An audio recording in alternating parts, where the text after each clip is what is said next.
شمس العارفین حضرت خواجہ شمس الدین سیالوی رحمۃ اللہ علیہ شاگردوں کو پڑھا رہے تھے۔ اس درویش کا مقام دیکھیے کہ ان کے پڑھنے والوں میں ایک شاگرد پیر سیدنا مہر علی شاہ رحمۃ اللہ علیہ بھی بیٹھے تھے۔ اعلی حضرت گولڑوی رحمۃ اللہ علیہ کتھے مہر علی کتھے تیری ثنا گستاخ اکھیں کتھے جاڑیاں۔ حضرت پیر مہر علی شاہ صاحب رحمۃ اللہ علیہ بھی پڑھ رہے تھے کہ اچانک ایک بڑے خوبصورت نورانی چہرے والے بزرگ آ گئے۔ انتہائی حسین، خوبصورت، لبوں پہ تازگی، مسکراہٹ، معصومیت اور بڑا پیار۔ جب وہ بزرگ آئے تو لوگوں کی نظریں ان پر جم گئیں۔ بڑی دیر تک مریدین، شاگرد اور سالکین ان کی طرف دیکھتے رہے۔ وہ بزرگ تھوڑی دیر رکے پھر روانہ ہو گئے تو حضرت شمس العارفین فرمانے لگے کہ پتہ ہے یہ کون تھے؟ عرض کیا نہیں حضرت۔ فرمایا یہ خضر علیہ السلام تھے، اگر کسی نے ملنا ہے تو جاؤ، وہ ابھی تک گلی میں ہوں گے،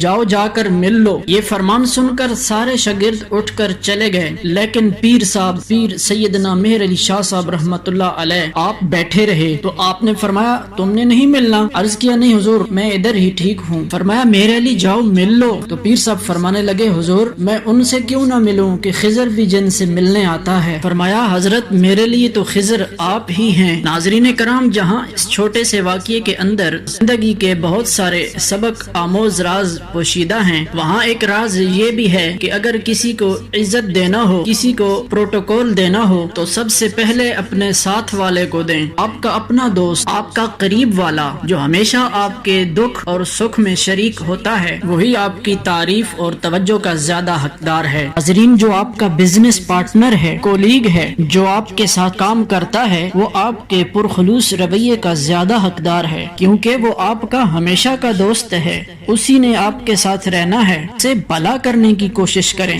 اسے نفع دینے کی کوشش کریں۔ ناظرین کرام، جو آپ کا بزنس پارٹنر ہے، جو کولیگ ہے، ساتھ کام کرتا ہے، وہ آپ کے پرخلوص رویے کا زیادہ حقدار ہے، نہ کہ کوئی دوسرا شخص، کیونکہ وہ آپ کا ہمیشہ کا دوست ہے۔ اس نے ہمیشہ آپ کے ساتھ رہنا ہے، لہٰذا جتنا ہو سکے اس سے بھلا کرنے کی کوشش کریں اور اسے نفع پہنچانے کی کوشش کریں۔